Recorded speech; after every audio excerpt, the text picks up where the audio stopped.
curious to see how he gets on. If you can make those tweaks, make those adjustments, as he mentioned, to his practice, to his application to different codes, could be a real one to watch this season.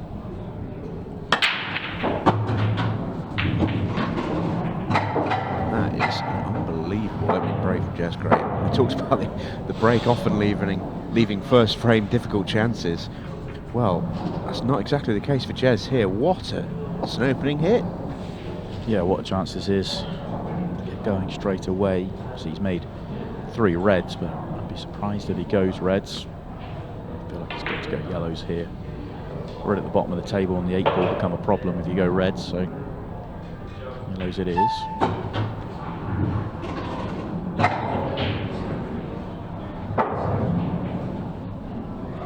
A few different ways to go about this one, but obviously the 8 ball opens up once you got rid of the yellows, and the yellow above the 8 ball isn't really a problem because of the yellow on the left hand side, and there's room to get to it to left centre.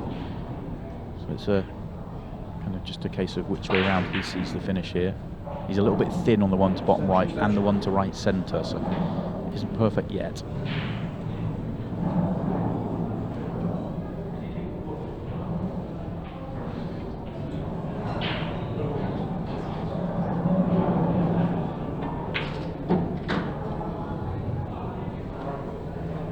Yeah, you could almost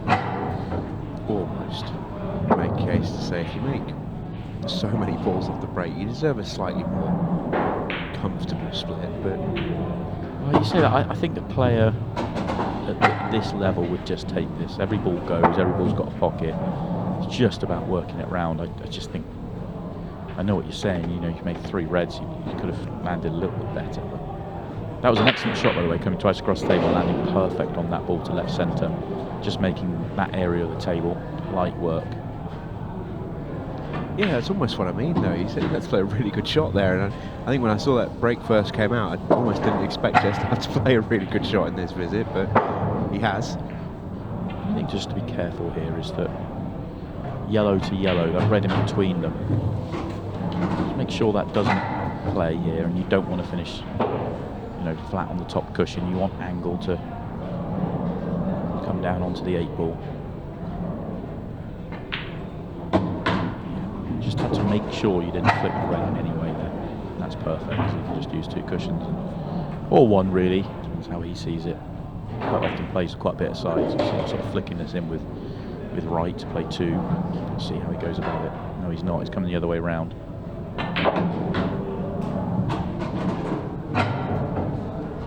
Guess he felt the red in the middle of the table was playing too big to go the other way round.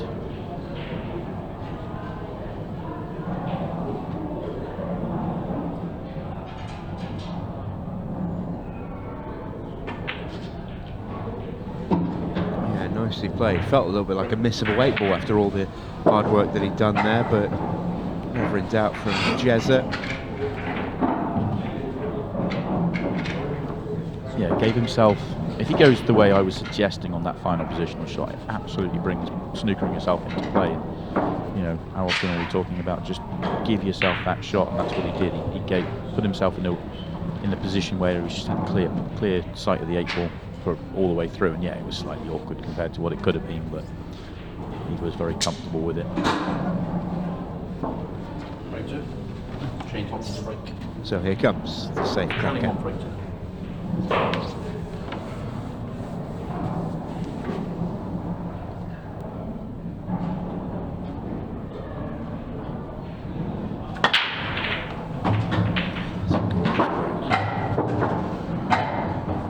But do you know what that tells me straight away is that Shane's in good touch.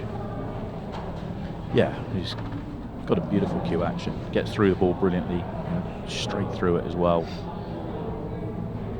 Body language was interesting there. You know, the sarcastic nod at the table that he wasn't happy with the layout that he's got. Just a small telltale sign.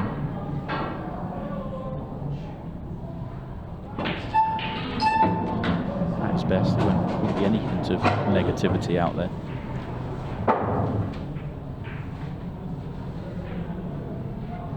Yeah, it's just fiddly, isn't it? And there's definitely a route out, but Yeah, this one gets him on the one by his hand.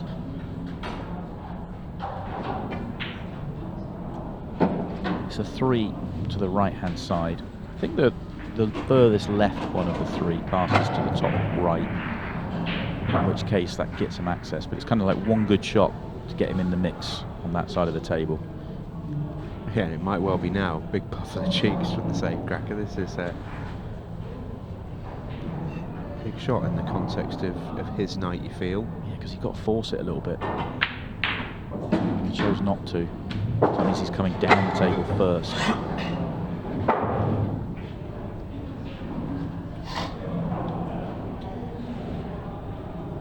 He doesn't have to, but I think it makes sense to. I think he'd be on the yellow closest to the top right corner pocket at the moment, but you're absolutely right, this is the way to go. Oh, now then.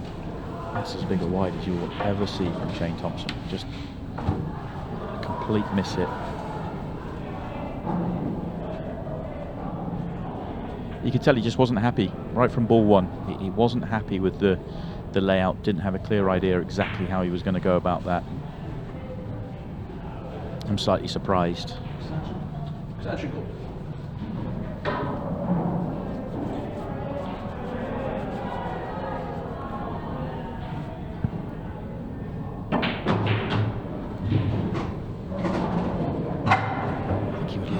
Straight. The reason he'd like to have been straight to top right is because he could just stun it in, hold the white on the gap of the yellows, and then the red over the right centre drifts him down the table into a good area. If he has to go right centre first, that one at the top then is just a little bit tricky going this way round, that's all.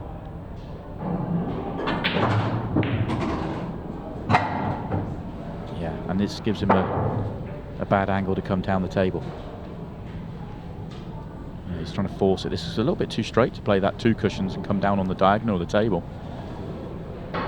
When's that ever stop, Jesser?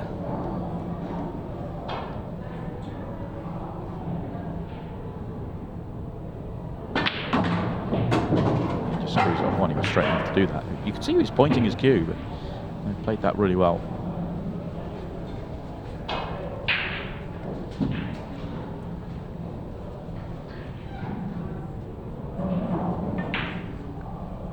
Earlier, that victory that he had, probably his biggest tournament win with 𝗏𝗏𝗃𝗏, and I think he did win a Challenger Series as well, but the Challenger Grand Slam title that he took down in 2022. It's 𝗏𝗏𝗃𝗏 to now Ultimate Pool Pros meeting off in the final. But Jez just played like God. It was unbelievable the level of performance that he found, and the level of shot making. I mean, it was an instant classic straight away. The highlight reel clearances he was finding, and when he is on and he does fizz around the table, he is such an entertaining player to watch. Yeah, that was remarkable and actually incredible because it was unranked and unseeded, unranked, just a completely open tournament. He didn't get the ranking points for it, which obviously his goal was to get into the pro ranks, which meant he had to then go and have a very good Challenger Series and win a title to accomplish his goal. So an unbelievable season all in all, really, and it shows you where the game's gone. He probably won more money in that season than any pro was winning, a couple of years before Ultimate Pool began. Well, 2 frames so far. They're both fallen Jez's way. Both frames have involved very good opening breaks from both players. Would love to continue that.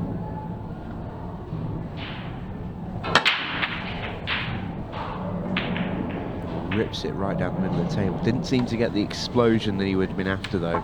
And Shane Thompson gets a let off here.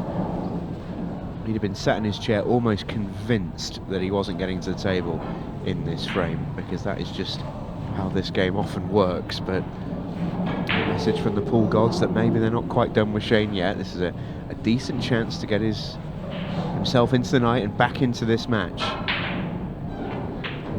It feels a similar level finish, although identifying the biggest problem on the table is this red to right centre.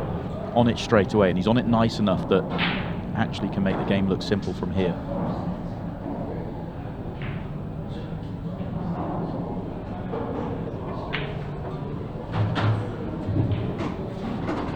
when are you going for the one right at the top of the table? Could leave it second last, assuming the red, the bottom left-hand corner of the table, will be his last ball for the 8 ball.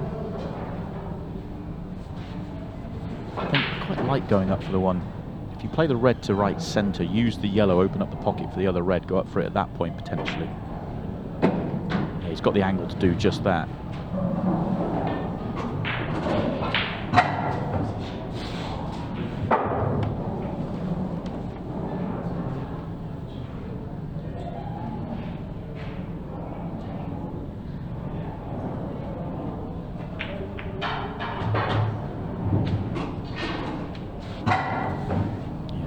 Got a bit too much angle on the one at the top of the table. It might be easier to go right centre than the one at the top of the table. Assuming he can play this, use the right hand side, just come past the yellow on the middle of the break line. Yeah, it's just, might have to come underneath it. It's just awkward on both, going for the one at the top and the one in the centre. Yeah, true case of picky poison here for Shane Thompson. Yeah, a roll or two further or a roll or two less, he'd actually be a lot happier than where he's actually landed. This is where we'll see where his touch is at.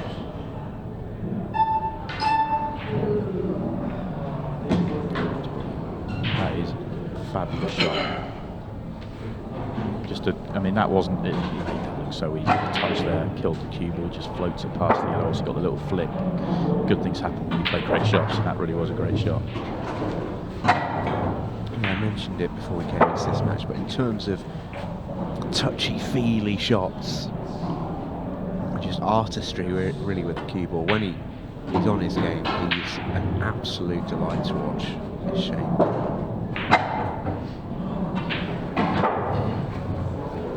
He's got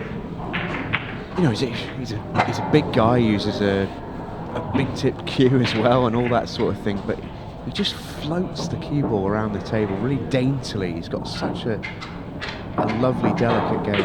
Well, he uses, as big a tip as you'll see. He's almost up, I don't even know if he's at 10 mil, but he's close to 10 mil with his tip. I know that last time I spoke to him about it, which no other player in the game would be anywhere near that high. But he doesn't play with huge amounts of side, a trace here, a trace there. It's all about picking a beautiful pattern and then just connecting it together without having to execute shots. That would probably annoy him that he had to execute a shot on that particular occasion, but he's so good at picking the good pattern. Yeah, it's economy of movement, isn't it? The cue ball doesn't tend to move a huge amount when Shane's playing well. That's because, one, he controls it so tight, but he's so good at killing it as well. He's got a little bit more angle than he'd like. He's got a fabulous knack of keeping it on a string. It's another good break for him. He'll be delighted to see that yellow fall down, so the 8 ball's got an unguarded pocket. It's a great chance to go in front. Or back level, I should say. Yeah, should go reds here, I think. Red over the top corner pocket's his starter. So it's all about the red, just on the left-hand side. He actually would love to have been able to keep that red over the pocket, and then he's obviously doesn't have to land as good on that red because he can play the long plant and do it that way around. So trying to land on that ball. Again, there's an argument for landing on it last, which is never ideal. You never want to leave your hardest ball till last, because the easiest ball to play on afterwards might be the 8 ball. See, the one by his hand is the easiest ball to play on off it, which is why he didn't play that red there, middle of the break line, because he knows that's his connection off the problem ball.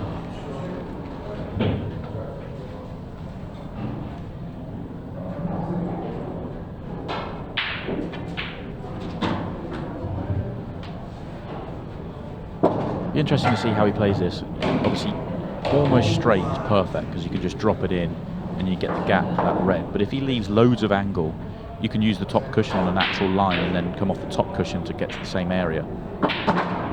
He has tried to go up for the straight and actually may have pulled up short enough to be able to use the top cushion. Where he hit that, I do think he was trying to get to the straight on it. Could he even potentially look to connect the one on the baulk line as well? Yeah, I just think that's the ball he wants to play on after the one on the cushion. But the 8 ball's in a good spot for, like I say, the one on the cushion isn't terrible as a last ball if you land on it.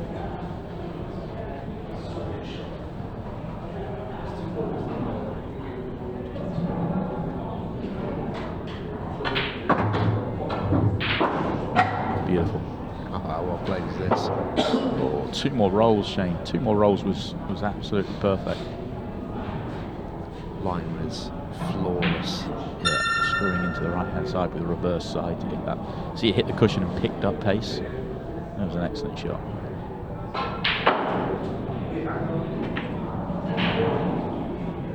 Second shot clock now in play.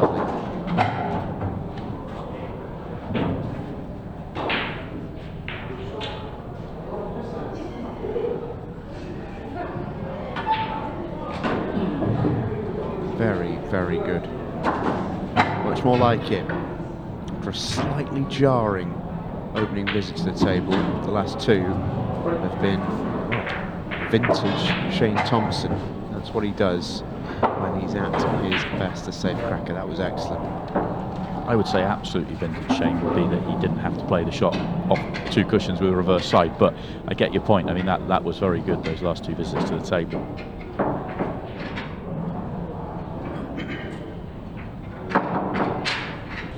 Changed the match though, isn't it? All of a sudden Jez has got plenty to think about.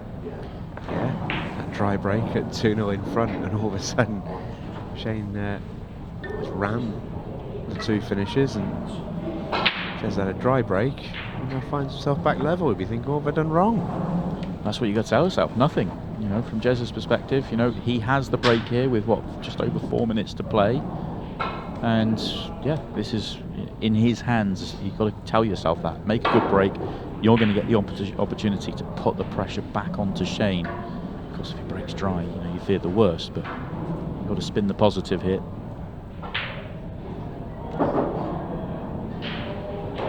Just a few ghosts in the machine. Again, in the match clock, similar to our first match. Timer. It's 4:20, 25th back A minute just to get things back set.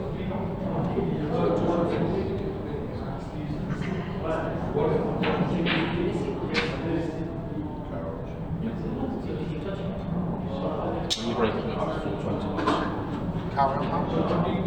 Yeah. Carry on. Yeah. 4:20 left, yeah. Break 5.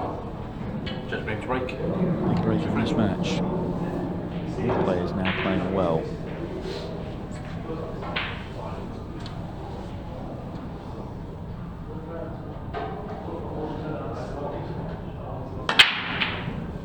Oh, he hit it perfectly. He deserves one. He's not going to get what he deserves, though.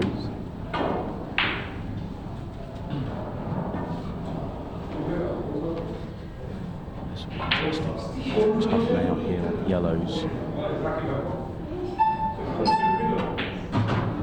Yellow right in the middle of the table, that's the biggest problem. The ones on the top cushion aren't as bad as they look, because you'd be fairly comfortable with the plant top right. You just have to get past the red at the top of the table, and you should have a yellow over both corner pockets, or at least one, to then come back down. So it's all about the one in the middle of the table. Still got an angle to get onto it and deal with it now. That's what he's trying to work out. I think he thinks he can make it clean. If you get the cue ball where the 8 ball is. He has got an angle to get there. He can kind of come off one cushion. Just got to be careful not to get into this too much and bring the red into play. Just go past the red towards the 8 ball. Yeah, got into it too much. That was the tricky part of that. Digging down as well.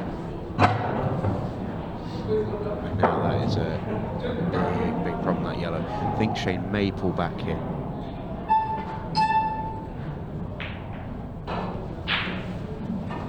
He was and he wasn't. I think he was sort of, he knew that where he was putting the cue ball was as safe as he can leave it. He couldn't leave it really that safe. Half the thought of making the yellow top right, and then he was going to dig if that went in. But he knows the red at the top of the table is a problem here for Jez. Yeah, that's a big problem as well. No reds around it. Doesn't go to either of the top corner pockets. He's going to go for it. I mean, of course he's going to go for it, but should you though? That's the question here. I mean, in my opinion, there's massive odds against making this finish, and there's enough time left on the clock here. If he doesn't get it, there'll be enough time for Shane to play the 5 shots he needs. Whereas if he pulled back here and went tactical, he's almost saying, well, I guarantee the draw here, and it keeps qualification in your own hands with a draw. It's only a good decision if he gets it.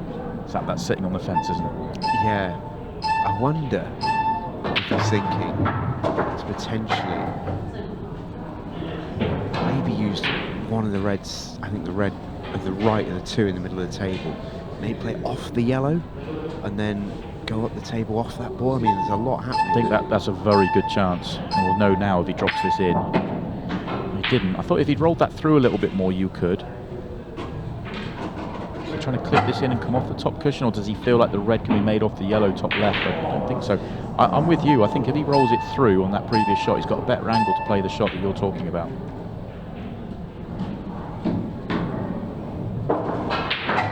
I think he could have played that red off the yellow and opened up the red at the top of the table, whereas I think he's backing himself to make the combination.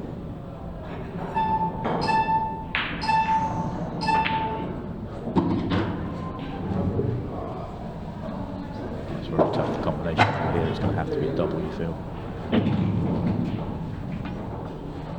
Maybe even a treble.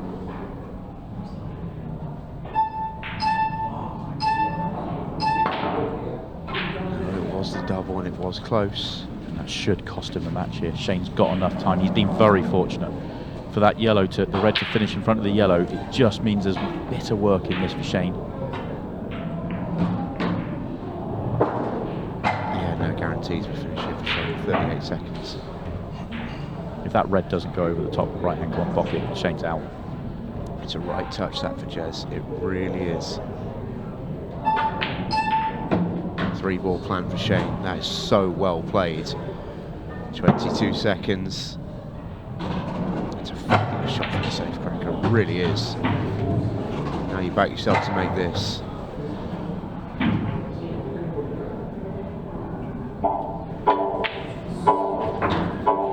Five seconds to play it. Rolls in the 8-ball. Cue ball still moving as the buzzer sounds, and the safecracker beats the buzzer with a brilliant little finish there. Jez Graham almost had the chance to steal, but Shane Thompson gets the job done. That's a fantastic performance from him, and he joins Shaun Chipperfield at the top of the group.